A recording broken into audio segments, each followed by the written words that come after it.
آج کے دور میں لوگ علم کو پیسے سے یا مرتبے سے یا اس کی حیثیت سے تولتے ہیں۔ علم کا ایک اپنا مقام ہے، علم کی ایک اپنی حیثیت ہے، اور اسلام میں علم کی فضیلت، اگر کوئی بندہ رات بھر نفل نمازیں پڑھے، سجدے میں سر جھکائے رہے، رات بھر عبادت کرتا رہے، اور ایک بندہ دین کے فرائض کو سیکھ کر اس پہ عمل کر لے، اگر 2 باتیں سیکھ کر اس نے علم کی عمل کر لیا تو اتنا ثواب پا لیتا ہے، اتنا ثواب رات بھر نفل نماز پڑھنے والا بھی نہیں پاتا ہے۔ تو علم سیکھنے والا جو ہے نفل عبادت کرنے سے زیادہ مرتبہ رکھتا ہے۔ ابھی میں بتاؤں گا علم کیا ہے اور علم کی منزلیں کیا ہیں۔ ابھی بہت سارے لوگ علم کو سیکھا ہے، سنا ہے، جانتے ہیں، لیکن علم کی منزلیں طے نہیں کی۔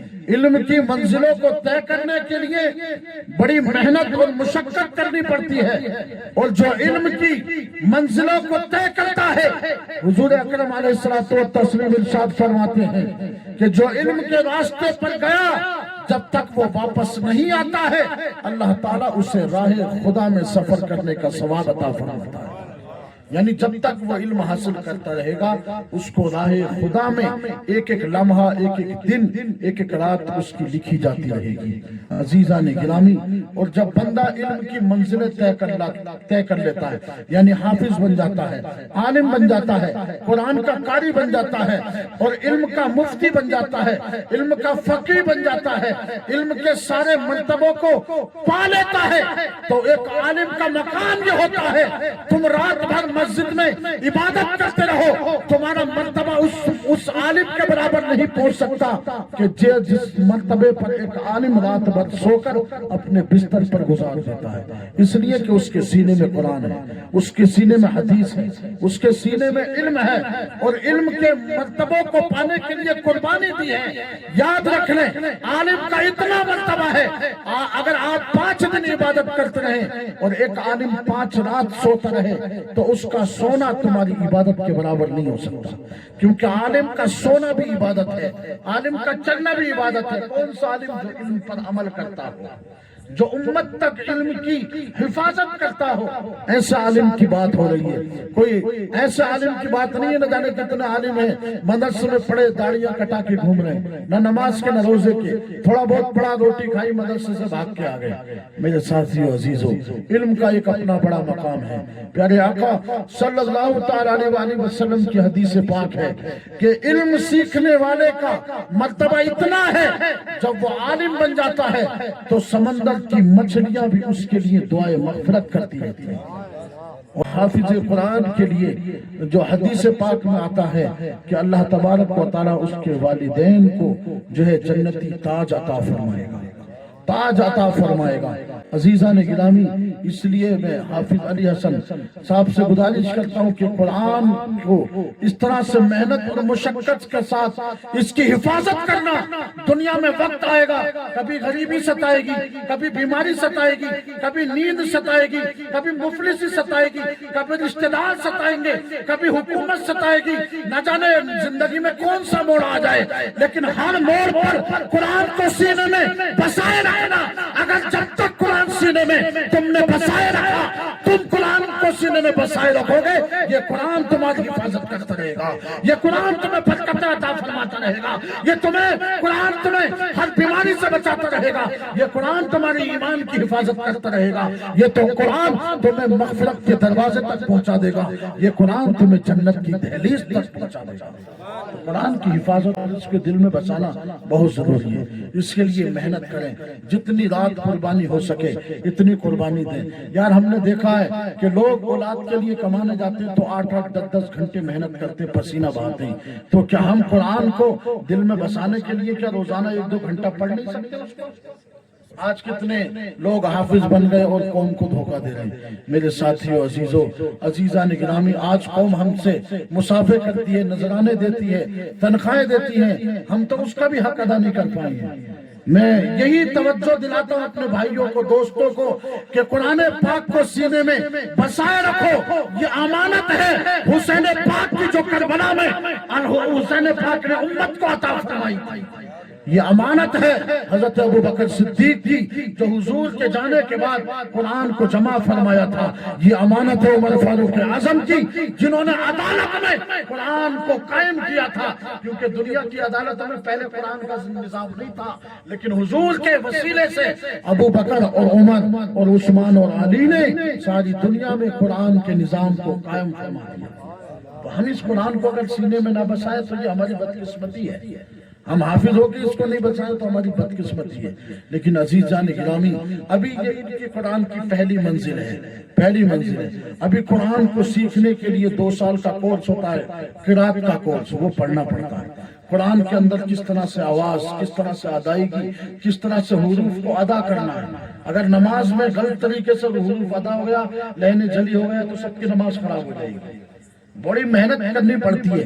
پیر اور صوفی بننے کے لیے کچھ نہیں کرنا پڑتا ہے, بس کرتا پجامہ پہنو, داڑھی لگاؤ, لاٹھی ہاتھ میں لو, بن گئے صوفی جی پیر صاحب. لیکن حافظ اور عالم بننے کے لیے لوہے کے چنے چبانے پڑتے ہیں, محنت کرنی پڑتی ہے. ایک ایک آیت, ایک ایک حروف کو کئی بار رٹنا پڑتا ہے, یاد کرنا پڑتا ہے. اس لیے میرے ساتھیوں عزیزوں, حضور نے فرمایا تھا جب تک طالب علم, کوئی بھی مسلمان ہو, آپ بھی ہو سکتے ہیں, اگر آپ قرآن کی ایک آیت سیکھنے کے لیے اگر مسجد چلے گئے اور سیکھ کر کے اپنے گھر آ گئے اور اس پر عمل کر لیا, تو انشاءاللہ تعالیٰ وہی آیت آپ کے لیے بخشش اور نجات کا سامان بن جائے گی. علم کی بڑی فضیلت ہے, علم کی بڑی برکتیں ہیں. لیکن آج ہمارے خان پٹھان, ہم بھی خان پٹھانی ہیں, آج ہماری قوم نے اس مرتبے کو چھوڑ دیا. آج ہم ہسٹری کو, اگر اتہاس کو اٹھا کر کے دیکھیں, پچھلی قوموں میں سب سے زیادہ پڑھی لکھی قوم خان اور پٹھانوں کی قوم ہوتی تھی. بڑے بڑے سید عالم لوگ خان اور پٹھان جیسے عالموں کے پاس علم سیکھنے آتے تھے. غریب نواز کے استاد کون تھے؟ کیا سید تھے؟ غریب نواز کے استاد بھی خان اور پٹھان میں ہیں. سرکار غوث پاک کے استاد کون تھے؟ اب مجھے بتائیں, حالانکہ ہم ان کے مقام تک, غریب نواز کے مقام تک یا غوث پاک کے مقام تک ان کے استاد بھی نہیں پہنچ سکتے, کیونکہ وہ آلِ رسول ہیں. لیکن بات یہ چل رہی ہے کہ اپنی قوم میں کتنے بڑے عالم موجود تھے کہ انہوں نے بڑے بڑے اولیاء کو تعلیم دی ہے. آج ہماری قوم میں ڈھونڈنے سے نہیں ملتے.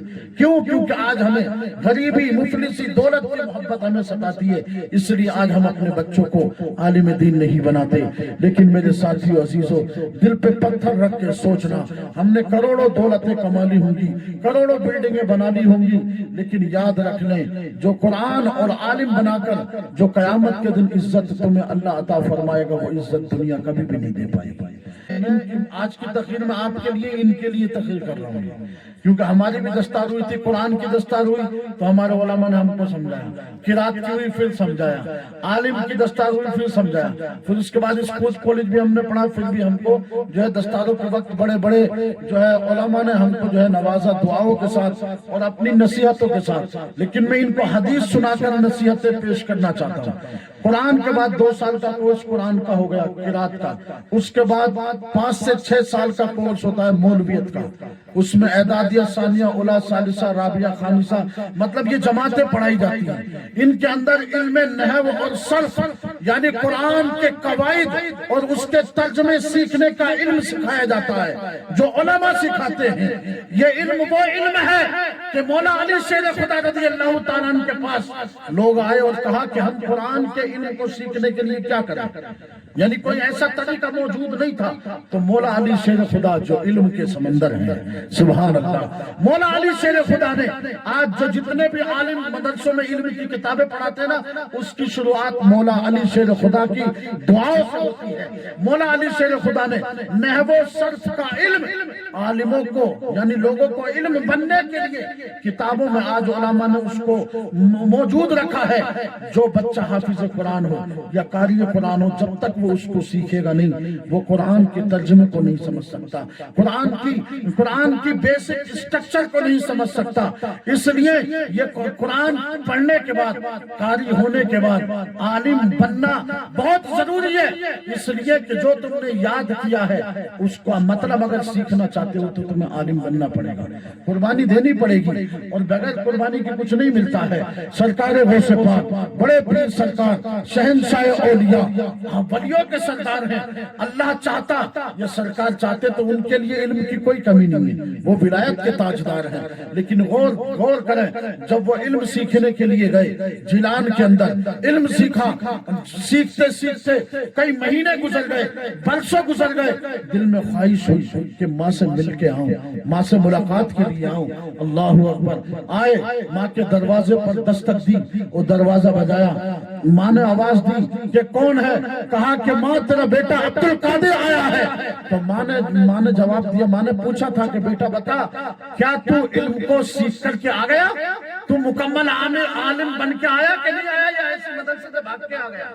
ماں نے یہ پوچھا تو سرکار عبد القادر جیلانی نے کہا کہ ابھی میری پڑھائی چل رہی ہے، میں تو آپ سے ملنے آیا ہوں، ابھی مکمل تعلیم نہیں ہوئی، صرف آپ سے ملاقات کے لیے آیا ہوں۔ ماں کا جواب سنو، ماں نے کہا تھا اے عبد القادر جب واپس لوٹ جا، مجھے تیرا چہرہ دیکھنے گوارا نہیں ہے، جب تک کہ تو عالم نہیں بنے گا، جب تک کہ تو قرآن اور حدیث کے تمام مرتبوں کو، ان منزلوں کو طے نہیں کر لے گا، اس وقت تک ماں سے ملنے مت آنا، ہو سکتا ہے کہ تیری اور میری ملاقات قیامت کے دن ہو۔ اللہ اکبر، ماں نے دروازہ نہ کھولا، بیٹے کو واپس پلٹا دیا۔ یہی وجہ تھی ماں کی محبت کو قربان کر کے جب غوث اعظم نے ٹوٹی چٹائی پر بیٹھ کر علم کو سنبھالا، اللہ تعالیٰ نے اسی علم کی برکت سے ان کو ایسی کرامتیں عطا فرمائی، اگر ہاتھ کا اشارہ کر دے تو مردے زندے ہو جایا کرتے ہیں، پاؤں کے قدم رکھ دے تو قبرستان کے مردے زندے ہو جایا کرتے ہیں، اگر بیمار کے لیے دعا کرتے تو شفا پا جاتے ہیں۔ علم کا ایک مقام ہے، سرکار غوث اعظم نے علم کے وہ سارے سمندر طے کر دیے اور دنیا کو بتا دیا اور درس دے دیا کہ دنیا کو جو بھی علم سیکھنا ہے وہ آؤ عبد القادر جیلانی کی پاس آ جاؤ۔ اور سرکار بغداد، سرکار غوث پاک نے علم کے دریا بہا دیے، کرامتوں کے دریا بہا دیے۔ میرے دوستو عزیزو، نہیں تو وہ تو سب سے بڑے پیر ہیں، ان کو علم سیکھنے کی ضرورت کیا ہے؟ لیکن علم، امامت اور خلافت کا جو مسند ہے نا، یہ بغیر علم کے نہیں ملتا ہے، یہ بغیر علم کے نہیں ملتا ہے۔ آج ہمارے لوگ مسجد میں امام رکھیں گے تو کہیں گے کہ یار پڑھا لکھا عالم ہونا چاہیے، لیکن جب پیر بنائیں گے نا تو یہ نہیں پوچھیں گے کہ یہ عالم ہے کہ غیر عالم ہے۔